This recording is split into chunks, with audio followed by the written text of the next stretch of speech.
E nessa noite eu quero repartir com os irmãos, está no meu coração, o encargo que eu tenho do Senhor para repartir com vocês, está em João capítulo 2, a conhecida bodas de Caná da Galileia. João registra isso no capítulo 2, e ele diz que 3 dias depois houve um casamento em Caná da Galileia, achando-se ali a mãe de Jesus. Jesus também foi convidado com seus discípulos para o casamento. Tendo acabado o vinho, a mãe de Jesus lhe disse: eles não têm mais vinho. Mas Jesus lhe disse: mulher, que tenho eu contigo? Ainda não é chegada a minha hora.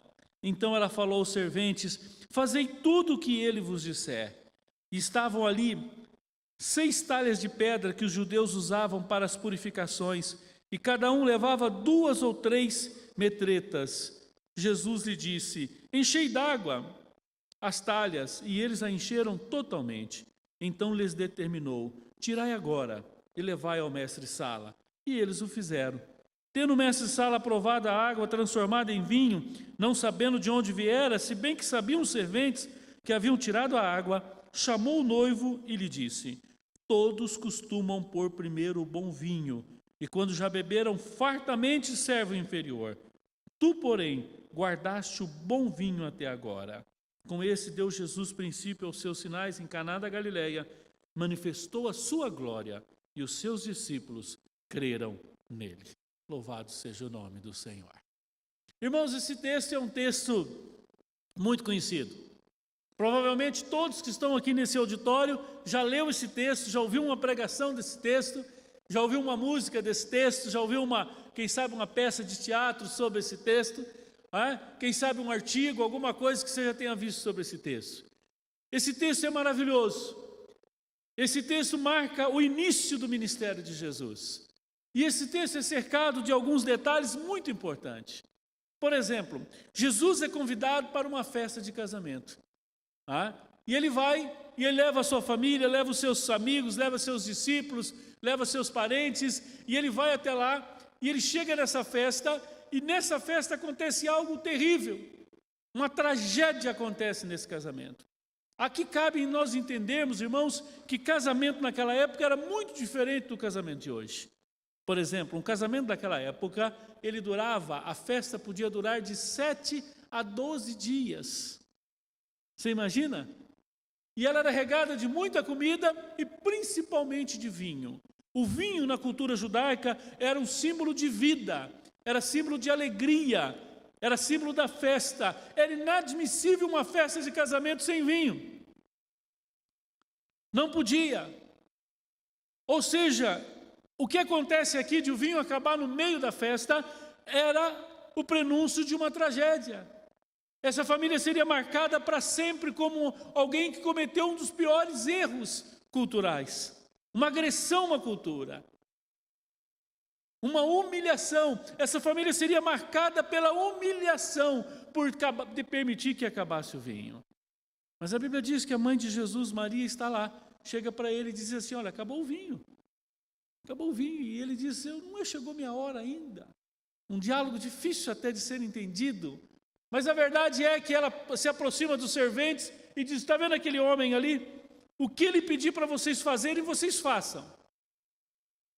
E aí Jesus olha, e ali tinha algumas talhas, tipo de potes de pedra, que cabiam de 80 a 120 litros. Eram talhas de purificação. E Jesus olha para aquelas talhas que elas estavam vazias e diz para aquele servente: enche de água. E eles enchem. E diz: agora tira e serve. E de uma forma obediente eles vão lá, e quando eles tiram aquela água está sendo transformada em vinho. Não um mero vinho, mas o melhor vinho que aquelas pessoas já puderam tomar. E quando o mestre-sala, o convidado especial, a pessoa mais importante da festa, toma o vinho, ela fica impressionada, procura a família, procura o noivo e diz: olha, eu não estou entendendo. A maioria das pessoas coloca o bom vinho primeiro, e depois que as pessoas estão fartas, aí ela coloca o ruim. Você inverteu, você deixou o melhor vinho para o fim. E a Bíblia diz que, irmãos, que Deus manifestou a sua glória. Os discípulos creram nele. Todo milagre de Jesus é para que as pessoas creiam, né? Jesus não tem preocupação de dar espetáculo. Tudo é feito para a glória de Deus e aqui, nesse caso, para que eles pudessem crer. Irmãos, esse texto é maravilhoso. Obviamente que uma hermenêutica mais acurada desse texto e um estudo bem direto desse texto diria que nós estamos tratando aqui de novo nascimento. A mensagem central desse texto é novo nascimento. Deus que transforma a água em vinho, Deus que transforma um pecador em salvo, Deus que transforma um perdido em filho, Deus que tem o poder de resgatar o filho. É óbvio que a mensagem central aqui é a mesma que o pastor vai pregar sobre o filho pródigo, aquele que está perdido e Deus busca. É renovação, é novo nascimento. A mensagem central desse texto é que Deus pode transformar a morte em vida. Essa é a mensagem central.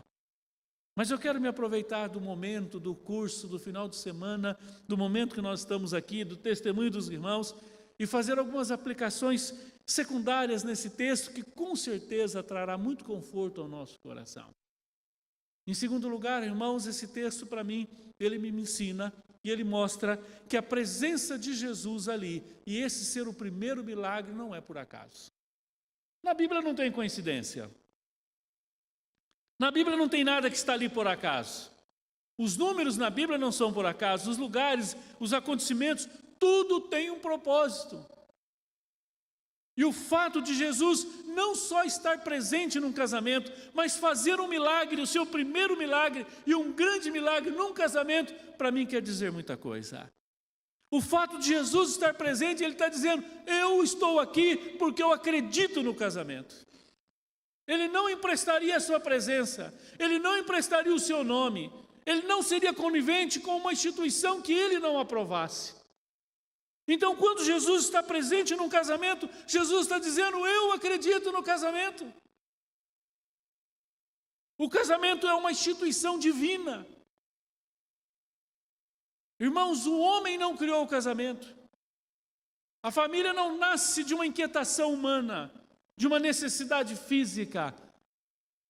Mas a família nasce por determinação e vontade soberana de Deus. E quando Jesus está num casamento, ele está dizendo, eu concordo com o casamento, eu aprovo o casamento, eu apoio o casamento, eu sou a favor do casamento. Irmãos, essa mensagem é muito importante hoje, porque Jesus não muda. E até hoje o Senhor Jesus está nos dizendo, olha, eu aprovo o casamento. E hoje, irmãos, nós vivemos uma época que o casamento está em descrédito. As pessoas não acreditam em casamento, os jovens estão desanimados em casar, as pessoas estão pensando em separação, há um aumento de divórcio assustador. A primeira palestra nossa, o título era, e a família como vai? E a resposta era, não vai nada bem. Há um descrédito pelo casamento. A TV tem zombado sobre o casamento. As novelas têm colocado o casamento como algo ridículo, algo patético, uma escravidão. Sair do casamento é um ato de libertação, é um ato de independência. É isso que as mídias têm pregado hoje. Ou seja, o diabo e os seus anjos estão dizendo, nós não acreditamos no seu casamento, nós não acreditamos em casamento. E o Senhor Jesus vem nesse texto e diz, eu acredito no casamento. A quem você vai ouvir? A quem você vai ouvir? Você acredita no casamento, meu irmão? Você acredita na igreja? Só tem duas instituições. E veja bem, não é à toa que essas duas instituições estão sendo atacadas. O pastor sabe muito bem que hoje nós temos um movimento dos desigrejados, uma das maiores heresias contemporâneas. Pessoas desenvolvendo a doutrina de que não precisa de igreja para ser crente. Não tem que ter submissão à liderança, não tem que ter pastor, não tem que ter conselho, não tem que ter local de reunião, não tem que ter autoridade. Você é crente aonde você quiser, do jeito que você quiser, porque Deus está em todo lugar. Da mesma forma, irmãos, tanto em relação à igreja, em relação à família, há um descrédito. Há um processo para desmoralizar a família. Você percebe isso nos clipes, você percebe isso nas propagandas, você percebe isso nos comentários, você percebe isso nas músicas, na arte, no teatro, na filosofia, nos ensinos, nos centros acadêmicos, no entretenimento, na novela. Esses dias um artista estava sendo usado pelo diabo ao fazer um comentário sobre o casamento. Ele estava tentando ser engraçado, era uma piada. E ele disse que ele tinha ido a um casamento E ele falando, disse, olha, eu fui a um casamento e eu fiquei muito assustado. E a pessoa que estava intercultando com ele, falando com ele, perguntou assim, mas por que você ficou assustado? Ele disse, porque o noivo e a noiva estavam muito felizes. Mas eles estavam tão felizes que eu achei que eles estavam separando, que eles não estavam casando. Era uma piada. Agora perceba o que há por trás dessa piada. Leia nas entrelinhas. Tire as folhas de cima e olhe por baixo o que tem nessa proposta. De que o casamento é uma prisão, o casamento é um sofrimento. De que o casamento não vale a pena. Irmãos, nós temos uma sociedade hoje desacreditada em casamento. Os jovens não querem casar. Esses dias um jovem me disse, pastor, eu fui fazer convite para as pessoas para o meu casamento. Eu chegava na casa e quando eu entregava o convite de casamento, dizia, olha, eu estou indo para o meu casamento, gostaria de convidá-lo. As pessoas das casas falavam assim, pensa bem, meu filho, você é tão novo, você não quer repensar? A mulher olhava no rostinho da moça e falava, tadinha, tão novinha, vai sofrer tanto, não sabe onde está entrando, faz isso não, minha filha, espera mais um pouco. Outros dizem assim, aproveita bem a vida. Veja o que há por trás dessa frase. Hoje menos, mas um tempo as pessoas diziam até quando você ia casar, você vai se enforcar. Olha a nomenclatura, olha a expressão. Irmãos, por trás disso há um espírito de desacreditar no casamento. Por trás disso há um espírito maligno dizendo, o casamento que Deus fez não funciona. Mas a presença de Jesus nesse casamento, o primeiro milagre de Jesus nesse casamento, me atesta, me anima, me exorta, me alegra. E eu olho para Jesus nesse texto e eu vejo Jesus dizendo, eu acredito no casamento. Eu acredito. E eu e minha esposa, irmãos, estamos aqui para dizer para você nessa noite, nós acreditamos no casamento, nós acreditamos que qualquer casamento pode ser restaurado em nome de Jesus. Mas há uma terceira e última lição desse texto, que é a que nós vamos aplicar de uma forma bem mais prática para a nossa noite. É que esse texto diz, irmãos, que esse homem, vamos lembrar as três aplicações, primeiro, o novo nascimento, segundo, que Jesus atesta o casamento, e a terceira, de que o vinho novo pode ser melhor. Que um casamento, o tempo não pode estragar um casamento, é o contrário. Esses dias, um tempo atrás, um cantor sertanejo fez uma música de muito sucesso e ele dizia assim, está abraçadinho, está agarradinho, é namoro novo. Porque se é namoro longo, está longe um do outro. Não tem mais amor, não tem mais carinho, não tem mais parceria, não tem mais afinidade, não tem mais ternura. A ideia que o mundo tem pregado é a seguinte, irmãos, quanto mais velho um casamento, pior. Por isso que tem que renovar, por isso que tem que trocar de marido, trocar de mulher. E esse texto me ensina, irmãos, a terceira grande mensagem desse texto, que é o vinho novo, é a ideia que nós temos de que esse texto nos dá, de que se no caminho do casamento, se na caminhada do casamento acontecer alguma coisa errada, tivermos algum problema de percurso, uma crise acontecer nesse casal, ou nesse casamento, Jesus pode restaurar. Irmãos, esse homem planejou esse casamento. Esse homem fez tudo o que ele sabia. Mas por mais que ele tenha planejado, por mais que ele tenha sido previdente, por mais que ele tenha cuidado, acabou o vinho. Aconteceu um desastre no meio. Era imprevisível, não estava dentro do planejamento, fugiu o controle. Sabe, irmãos, que eu aprendo com esse texto? Que por mais boa intenção que você tenha, por mais que você ame a Deus, por mais que você ame a sua esposa, por mais que você ame o seu marido, nós vamos ter crise no casamento. Nós vamos ter lutas. O vinho pode acabar. Não depende de você.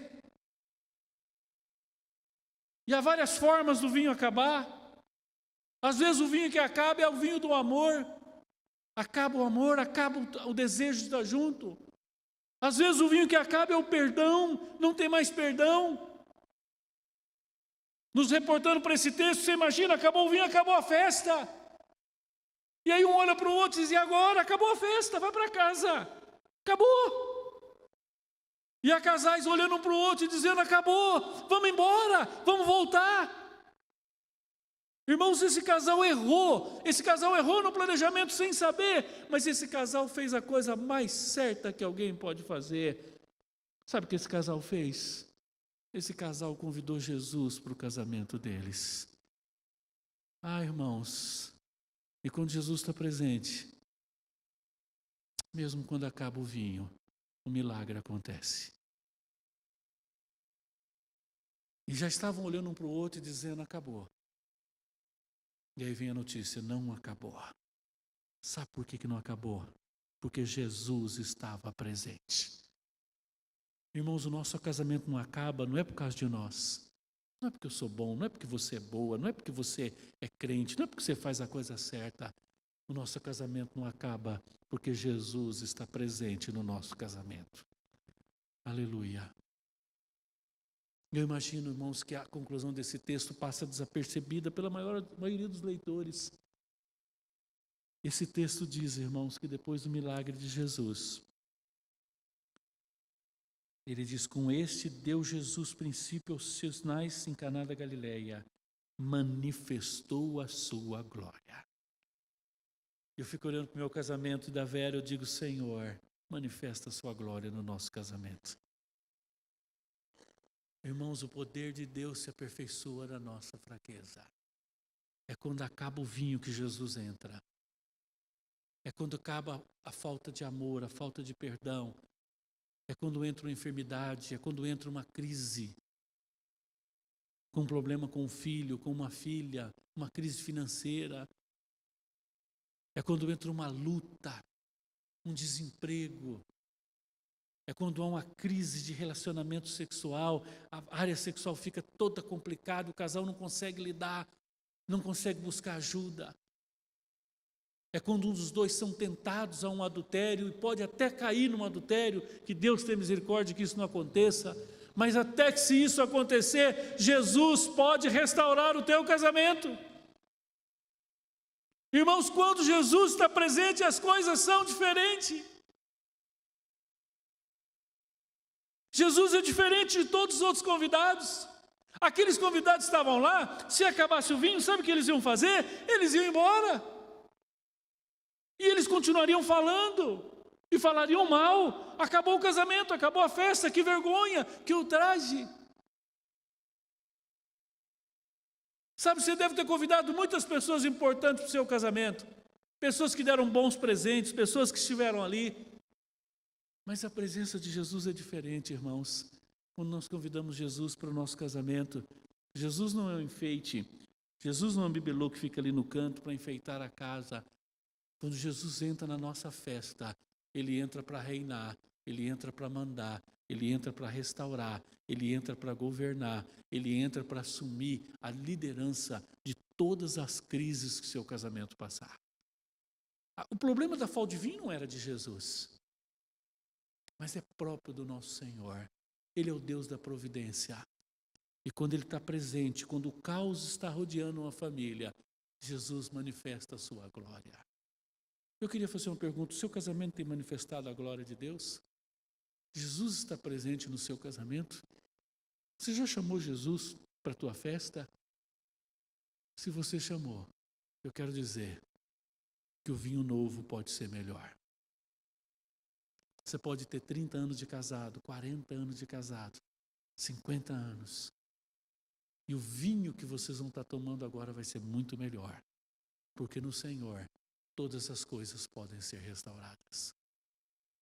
Como é que está a festa do seu casamento? Aliás, teu casamento está em festa? Ou virou um funeral? Ou seu casamento virou um caos? Ou não tem mais casamento? Ou não tem mais festa? Acabou a festa? Eu quero dizer para você nessa noite, se Jesus estiver presente, Ele vai transformar a água em vinho. Quem sabe seu casamento estão como aquelas talhas, frias, vazias, de lado. A Bíblia diz que a água é a palavra. E à medida que nós enchemos essas talhas com a palavra, à medida que você for enchendo a tua vida, quem sabe seu casamento está frio, meu irmão. Há uma frieza. Não há mais amor, não há mais sentimento, não há respeito, não há alegria, prazer de estar junto.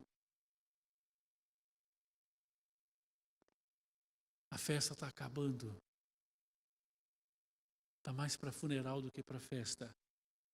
Eu quero te dizer, se Jesus estiver presente, Ele vai fazer um grande milagre no teu casamento.